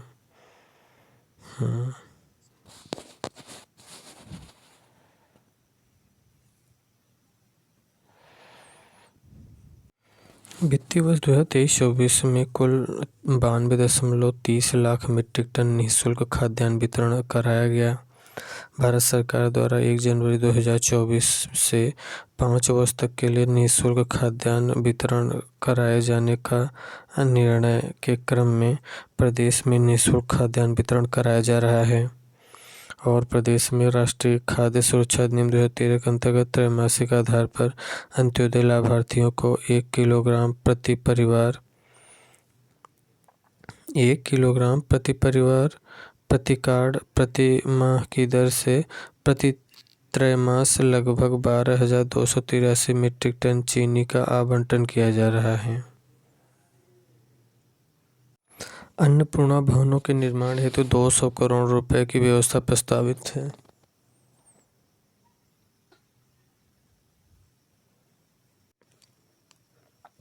बेसिक शिक्षा में बालिकाओं की शिक्षा को बढ़ावा देने के उद्देश्य से 680 कस्तूरबा गांधी बालिका विद्यालयों का उच्चीकरण कक्षा 12 तक करते हुए कमजोर वर्ग की बालिकाओं को कक्षा 12 तक निःशुल्क आवासीय शिक्षा व्यवस्था उपलब्ध कराने की कार्यवाही प्राथमिकता के आधार पर की जा रही है। प्रदेश में प्री प्राइमरी से कक्षा 12 तक की समेकित शिक्षा के लिए अत्याधुनिक अवस्थापन सुविधाओं के साथ उत्कृष्ट शैक्षणिक परिवेश उपलब्ध कराने हेतु नवीन 57 मुख्यमंत्री मॉडल कंपोजिट विद्यालय स्वीकृत किए गए हैं, जिनमें से वर्तमान वित्तीय वर्ष में 22 विद्यालयों के निर्माण की प्रक्रिया गतिमान है, जिसकी निर्माण इकाई लागत 25 करोड़ रुपए है। इसके अतिरिक्त प्रति विद्यालय 5 करोड़ रुपए की दर से फर्नीचर एवं उपकरण उपलब्ध कराए जाएंगे। बेसिक शिक्षा परिषद द्वारा संचालित प्राथमिक एवं उच्च प्राथमिक विद्यालय में अवस्थापन सुविधाओं के विकास के लिए 2000 करोड़ रुपए की व्यवस्था प्रस्तावित है। पीएमश्री योजना के अंतर्गत चयनित विद्यालयों के बच्चों को स्मार्ट शिक्षा से जोड़ने हेतु 580 करोड़ रुपए की व्यवस्था प्रस्तावित है। समग्र शिक्षा योजना के अंतर्गत समस्त प्राथमिक विद्यालयों को राज्य निधि से स्मार्ट स्कूल के रूप में विकसित किए जाने हेतु 300 करोड़ रुपए की व्यवस्था प्रस्तावित है। प्राथमिक विद्यालयों के छात्र छात्राओं को स्कूल बैग हेतु 350 करोड़ रुपए, निःशुल्क यूनिफॉर्म हेतु 168 करोड़ रुपए तथा परिषदीय विद्यालयों एवं सहायता प्राप्त अशासकीय उच्च प्राथमिक विद्यालयों के छात्रों के परीक्षा शुल्क की प्रतिपूर्ति हेतु लगभग 33 करोड़ रुपए की व्यवस्था रखी गई है।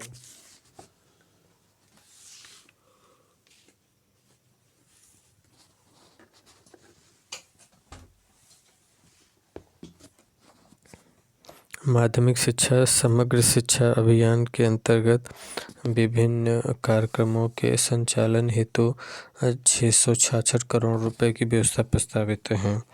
समग्र शिक्षा अभियान के अंतर्गत विभिन्न कार्यक्रमों के संचालन हेतु 666 करोड़ रुपए व्यवस्था प्रस्तावित है। राज्य की उच्चतर माध्यमिक विद्यालयों के भवन निर्माण, विस्तार, विद्युतीकरण एवं भूमि भवन क्रय हेतु 479 करोड़ रुपए की व्यवस्था प्रस्तावित है। सहायता प्राप्त अशासकीय माध्यमिक विद्यालयों में अवस्थापना सुविधाओं के अंतर्गत पूंजीगत परिसंपत्तियों के सृजन हेतु 150 करोड़ रुपए की व्यवस्था प्रस्तावित है। सहायता प्राप्त अशासकीय माध्यमिक विद्यालयों की अवस्थापना सुविधाओं के अंतर्गत भूमिगत परिसंपत्तियों के सृजन हेतु 150 करोड़ रुपए की व्यवस्था प्रस्तावित है।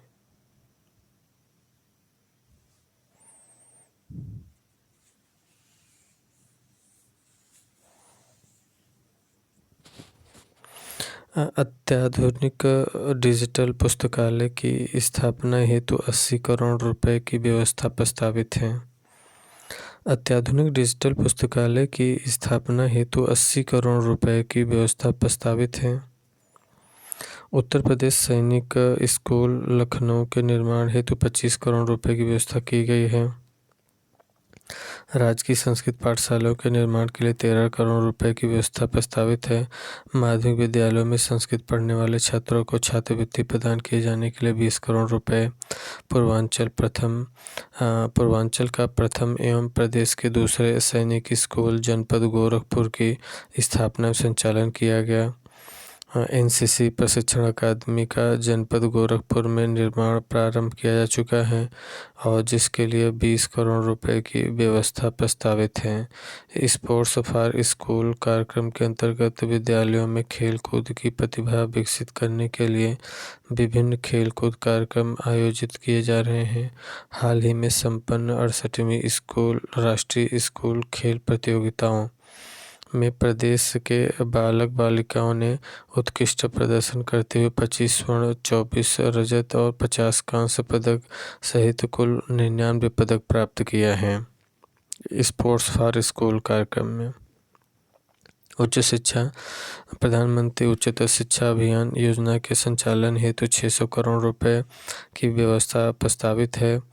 रानी लक्ष्मीबाई स्कूटी योजना के अंतर्गत कॉलेज जाने वाली मेधावी छात्राओं को स्कूटी प्रदान किए जाने हेतु 400 करोड़ रुपए की व्यवस्था प्रस्तावित है। रानी लक्ष्मीबाई स्कूटी योजना और मुख्यमंत्री शिक्षुता प्रोत्साहन योजना के अंतर्गत 100 करोड़ रुपए की धनराशि प्रस्तावित है।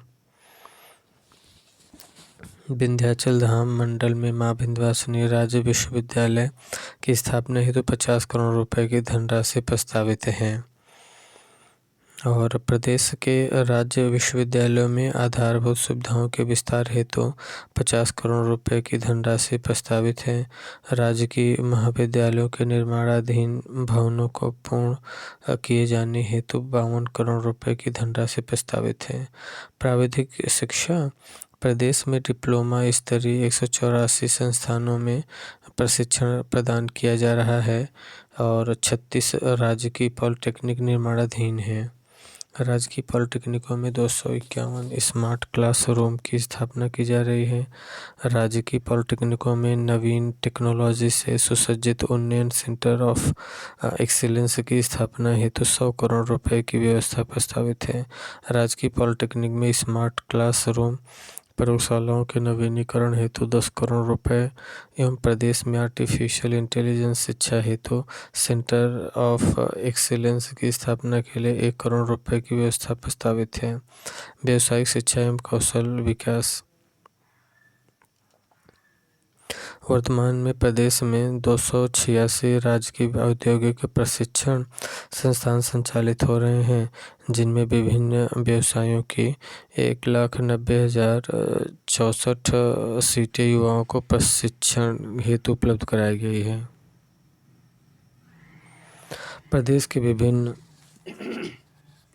प्रदेश के विभिन्न राज्य की औद्योगिक प्रशिक्षण संस्थानों में से 47 महिलाओं के प्रशिक्षण हेतु महिला शाखा भी संचालित कराई जा रही है।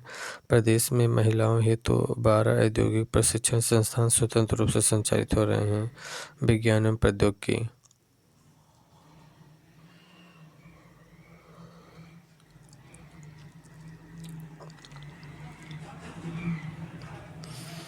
प्रदेश में विज्ञान पार्कों, साइंस सिटी तथा नक्षत्रशालाओं की स्थापना हेतु 50 करोड़ रुपए की व्यवस्था प्रस्तावित है।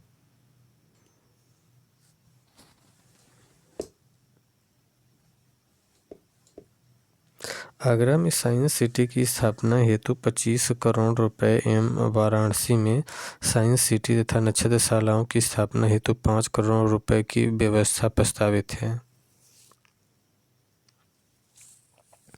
प्रदेश में विज्ञान पार्कों, साइंस सिटी तथा नक्षत्रशालाओं की स्थापना हेतु 50 करोड़ रुपए की व्यवस्था प्रस्तावित है।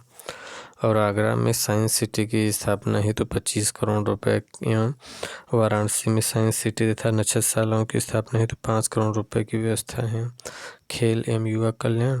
प्रदेश स्तर पर एक खेल विश्वविद्यालय का निर्माण जनपद मेरठ में किया जा रहा है, जिसके लिए कुल 223 करोड़ रुपए की व्यवस्था का प्रस्तावित किया गया है। 223 करोड़ मेरठ में खेल विश्वविद्यालय के निर्माण हेतु। जनपद वाराणसी में पीपीपी मॉडल पर अंतर्राष्ट्रीय क्रिकेट स्टेडियम का निर्माण तथा खेलो इंडिया के अंतर्गत वाराणसी के सिगरा स्टेडियम का व्यापक विकास कराया जा रहा है। प्रदेश में पहली बार भारत सरकार के सहयोग से एक जनपद एक खेल योजना के अंतर्गत 72 जनपदों में खेलो इंडिया सेंटर संचालित किए जा रहे हैं। वित्तीय वर्ष 2025-26 में शेष 3 जनपदों में प्रशिक्षण के चयन आदि की कार्यवाही प्रस्तावित है।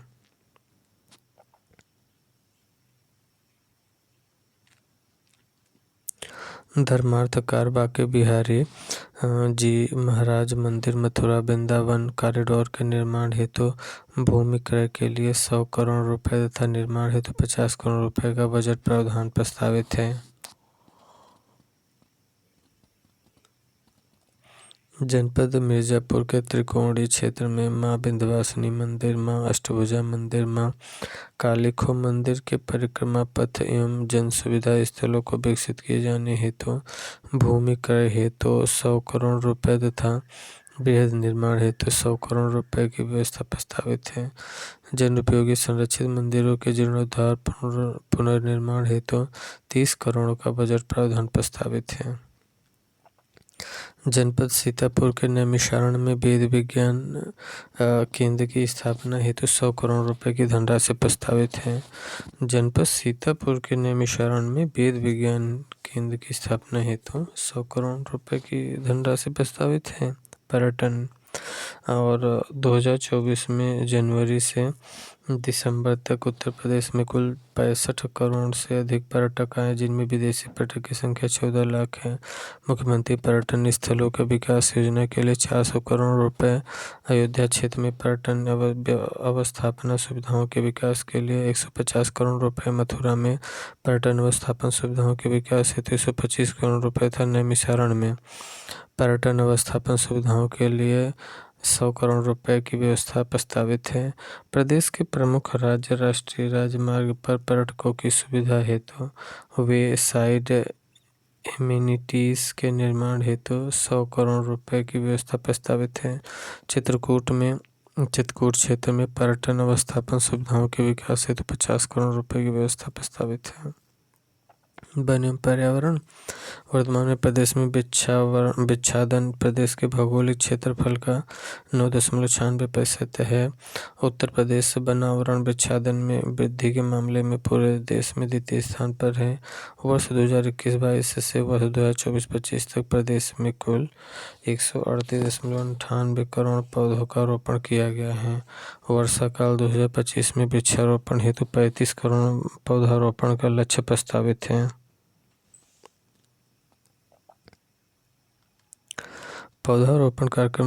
वर्षा काल 2025 में वृक्षारोपण हेतु 35 करोड़ पौधारोपण लक्ष्य प्रस्तावित है। प्रदेश में वर्ष 2018 में बाघों की संख्या 173 से वर्ष 2022 में बढ़कर 205 हो गई। पीलीभीत टाइगर रिजर्व में बाघों की संख्या दोगुनी होने के क्रम में उक्त टाइगर रिजर्व को TX2 अवार्ड से सम्मानित किया गया। किसे? पीलीभीत को TX2 अवार्ड। जनपद गोरखपुर में कैंपियर रेंज के अंतर्गत रेड हेडेड गिद्ध संरक्षण एवं प्रजनन केंद्र, देश का पहला गिद्ध प्रजनन केंद्र स्थापित किया गया है। अच्छा, देश का पहला गिद्ध प्रजनन केंद्र है ये, जो गोरखपुर में कैंपियर रेंज के अंतर्गत रेड हेडेड गिद्ध संरक्षण एवं प्रजनन केंद्र देश का पहला गिद्ध प्रजनन केंद्र स्थापित है। ध्यान दीजिए कि गोरखपुर और महाराजगंज दोनों में आता है, ठीक है।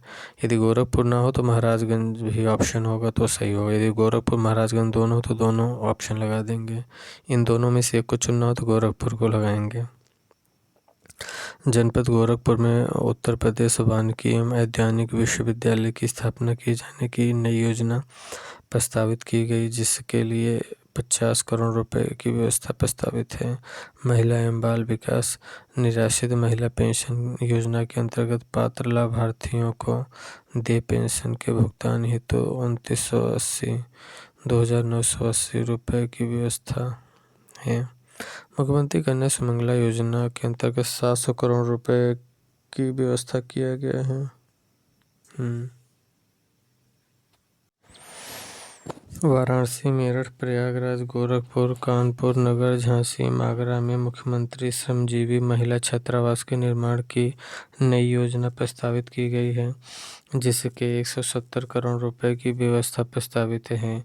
कोविड के दौरान जिन बच्चों ने अपने माता पिता को खोया है, उनकी देखभाल और वित्तीय सहायता हेतु संचालित उत्तर प्रदेश मुख्यमंत्री बाल सेवा योजना के लिए 252 करोड़ रुपए की व्यवस्था प्रस्तावित है। पुष्टाहार कार्यक्रम के अंतर्गत समन्वित बाल विकास परियोजनाओं पर राज्य सरकार द्वारा दिए जाने वाले पोषाहार के लिए लगभग 4119 करोड़ रुपए की व्यवस्था प्रस्तावित है।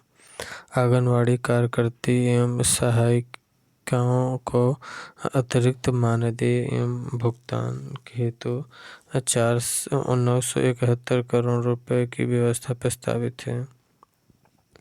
मुख्यमंत्री सक्षम सुपोषण योजना हेतु 100 करोड़ रुपए की व्यवस्था प्रस्तावित है। वृद्धावस्था किसान पेंशन योजना वृद्धावस्था या किसान पेंशन योजना के अंतर्गत प्रति लाभार्थी 1000 रुपये प्रति माह पेंशन दी जा रही है। इस हेतु लगभग 8105 करोड़ रुपए की व्यवस्था प्रस्तावित है। सभी वर्गों की पुत्रियों के विवाह हेतु अनुदान की मुख्यमंत्री सामूहिक विवाह योजना हेतु 550 करोड़ रुपए प्रस्तावित है।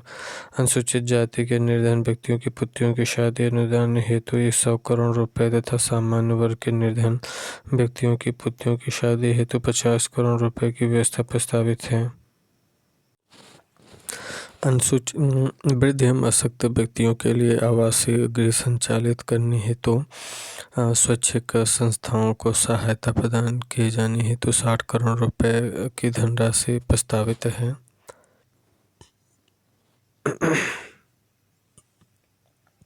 वृद्ध एवं अशक्त व्यक्तियों के लिए आवासीय गृह संचालित करने हेतु स्वैच्छिक संस्थाओं को सहायता हेतु अनुसूचित जाति पूर्व दशमोत्तर छात्रवृत्ति योजना हेतु लगभग 968 करोड़ रुपए प्रस्तावित है। सामान्य वर्ग पूर्व दशमोत्तर छात्रवृत्ति योजना के अंतर्गत 900 करोड़ रुपए प्रस्तावित हैं।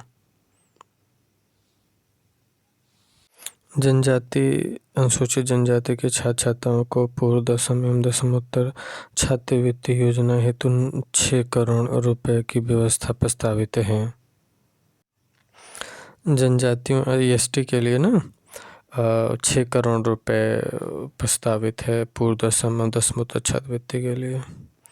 प्रधानमंत्री जनजाति आदिवासी न्याय महाअभियान PM जनमन के अंतर्गत विशेष रूप से कमजोर जनजाति समूहों का समग्र विकास किया जाता है। प्रधानमंत्री जनजाति आदिवासी न्याय अभियान PM जनमन धरती आबा जनजाति ग्राम उत्कर्ष अभियान का शुभारंभ माननीय प्रधानमंत्री जी द्वारा दिनांक 2 अक्टूबर 2024 को किया गया है। योजना का उद्देश्य देश भर में 63,000 से अधिक जनजाति बाहुल्य ग्रामों और आकांक्षी जनपदों के जनजाति ग्रामों को 18 विभागों के कार्यक्रम में संतृप्त किया जाना है। पिछड़ा वर्ग कल्याण पिछड़ा वर्ग पूर्व दशमोत्तर छात्रवृत्ति योजना हेतु 2,825 करोड़ रुपए की व्यवस्था प्रस्तावित है। पिछड़ा वर्ग के निर्धन व्यक्तियों की पुत्रियों की शादी अनुदान योजना हेतु 200 करोड़ रुपए की प्रस्तावना प्रस्तावित है। पिछड़े वर्ग के बेरोजगार युवक एवं युवतियों को कंप्यूटर प्रशिक्षण दिलाए जाने हेतु 35 करोड़ रुपए की व्यवस्था प्रस्तावित है। दिव्यांगजन सशक्तिकरण भरण पोषण अनुदान योजना अंतर्गत 1424 करोड़ रुपए की व्यवस्था प्रस्तावित है। दिव्यांगजनों के भरण पोषण के लिए 1424 करोड़ रुपए प्रस्तावित है। शारीरिक रूप से अक्षम व्यक्तियों को कृत्रिम श्रवण सहायक यंत्र आदि खरीदने के लिए आर्थिक सहायता की योजना हेतु 35 करोड़ रुपए की व्यवस्था है। असहाय दिव्यांग व्यक्तियों को बीमारी के इलाज हेतु अनुदान योजना के लिए 10 करोड़ रुपए की व्यवस्था है। और 3 से 7 वर्ष के श्रवण बाधित, मानसिक मंदित तथा दृष्टिबाधित दिव्यांग बच्चों की फ्री स्कूल रेडीनेस हेतु 18 मंडलीय जनपदों में बचपन डे केयर सेंटर का संचालन किया जा रहा है। अल्पसंख्यक समुदाय के विकास एवं उत्थान हेतु वित्तीय वर्ष 2025-26 में 1998 करोड़ रुपए की बजट प्रस्तावित है। अल्पसंख्यक समुदाय के छात्र छात्राओं को पूर्व दशमोत्तर छात्रवृत्ति योजना के अंतर्गत 365 करोड़ रुपए की व्यवस्था प्रस्तावित है। न्याय को देखते हैं। उच्च न्यायालय इलाहाबाद के लखनऊ पीठ के लिए नए भवनों के निर्माण के लिए 150 करोड़ रुपए की व्यवस्था प्रस्तावित है। प्रदेश के विभिन्न जनपदों में न्यायालयों की स्थापना हेतु 120 करोड़ रुपए की व्यवस्था प्रस्तावित है। अधीनस्थ न्यायालयों की सुरक्षा हेतु सीसीटीवी एवं अन्य सुरक्षा उपकरणों के लिए 100 करोड़ रुपए की व्यवस्था प्रस्तावित है। उच्च न्यायालय अधीनस्थ न्यायालयों के सुरक्षा हेतु सीसीटीवी वगैरह के लिए 100 करोड़। उच्च न्यायालय के न्यायमूर्तिगण तथा न्यायिक अधिकारियों के आवासीय भवनों के निर्माण हेतु 352 करोड़ रुपए प्रस्तावित है। अधिवक्ता कल्याण निधि न्यासी समिति को अनुदान हेतु 20 करोड़ रुपए की व्यवस्था प्रस्तावित है। युवा अधिवक्ता के लिए कॉर्पस फंड हेतु 5 करोड़ रुपए तथा उनके लिए किताब एवं पत्रिका हेतु 10 करोड़ रुपए। अधिवक्ता चैम्बर के निर्माण एवं उनमें अन्य अवस्थापन सुविधाएं हेतु 20 करोड़ रुपए। राजस्व में देखते हैं किसकों को दुर्घटनावश मृत्यु, दिव्यांगता की स्थिति में आर्थिक सहायता। मुख्यमंत्री कृषक दुर्घटना कल्याण योजना हेतु 1050 करोड़ रुपए। प्रदेश के राजस्व कर्मियों को ऑनलाइन कार्यों हेतु लैपटॉप, स्मार्टफोन आदि उपलब्ध कराए जाने हेतु 24 करोड़ रुपए। प्रदेश में 8 मंडलीय लेखपाल प्रशिक्षण विद्यालयों और छात्रावासों का निर्माण कराया जाना प्रस्तावित है। प्रदेश में 8 मंडलीय लेखपाल प्रशिक्षण और विद्यालयों और छात्रावासों का निर्माण कराया जाना प्रस्तावित है।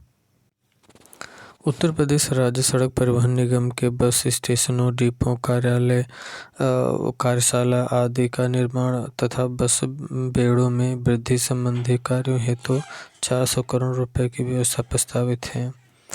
मुख्यमंत्री ग्राम जोड़ो योजना हेतु मध्यम श्रेणी की इलेक्ट्रिक बसों के क्रय हेतु 100 करोड़ रुपए तथा चार्जिंग स्टेशनों की स्थापना हेतु 50 करोड़ रुपए की व्यवस्था प्रस्तावित है।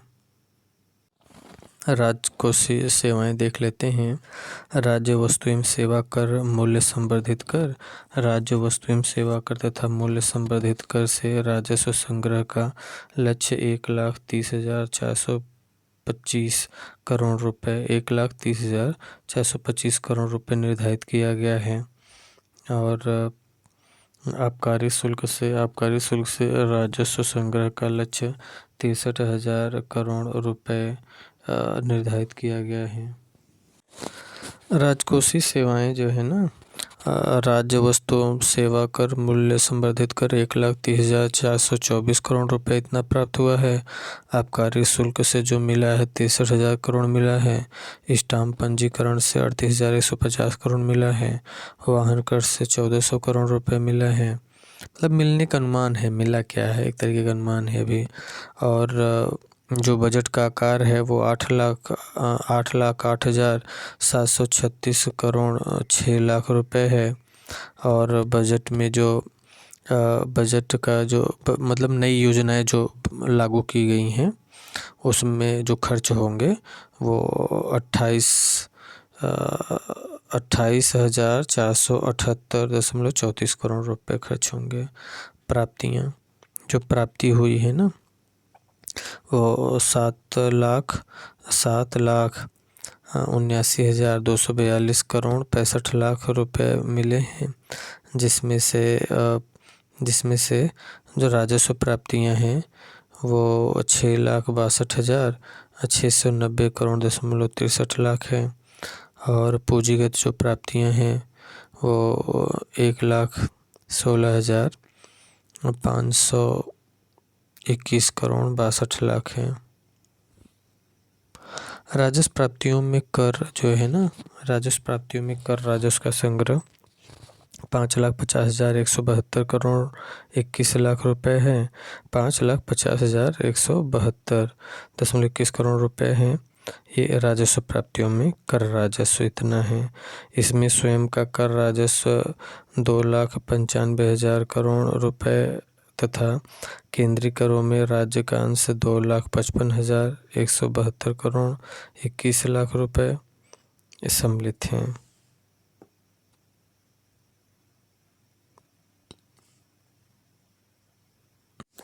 व्यय जो हो रहे हैं ना, कुल व्यय 8,08,736.06 मतलब जितना आय हुआ उतना ही तो व्यय करेंगे। ये इतना व्यय, ये कुल व्यय जो है इतनी अनुमानित हैं।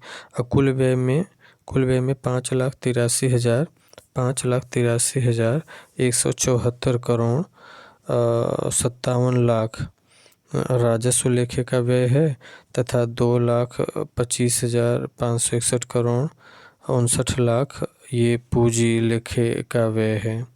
समेकित निधि की प्राप्तियों से कुल व्यय घटाने के पश्चात 29,493.41 रुपये का घाटा अनुमानित है। लोकलेखे से 9,500 करोड़ रुपए की शुद्ध प्राप्तियां अनुमानित हैं।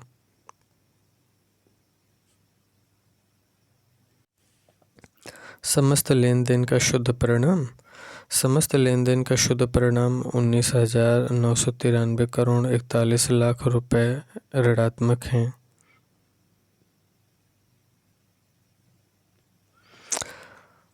समस्त लेन देन का शुद्ध परिणाम क्या है? ये 19,993.41 रुपये ऋणात्मक अनुमानित हैं।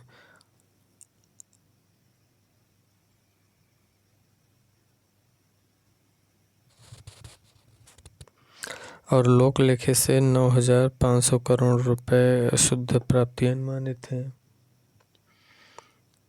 अंतिम शेष क्या है? प्रारंभिक शेष 20,240 करोड़ 81 रुपए को हिसाब में लेते हुए अंतिम शेष 247 करोड़ 40 लाख रुपए अनुमानित हैं। अंतिम शेष प्रारंभिक शेष 20,240 करोड़ 81 लाख रुपए को हिसाब में लेते हुए अंतिम शेष 247 करोड़ 40 लाख रुपए अनुमानित हैं। राजस्व बचत 79,516 करोड़ 36 लाख रुपए अनुमानित हैं।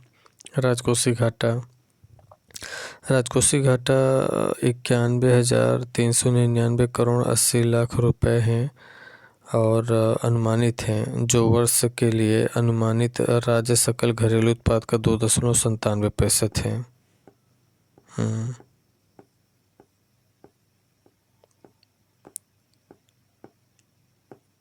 ये फिनिश हो गया।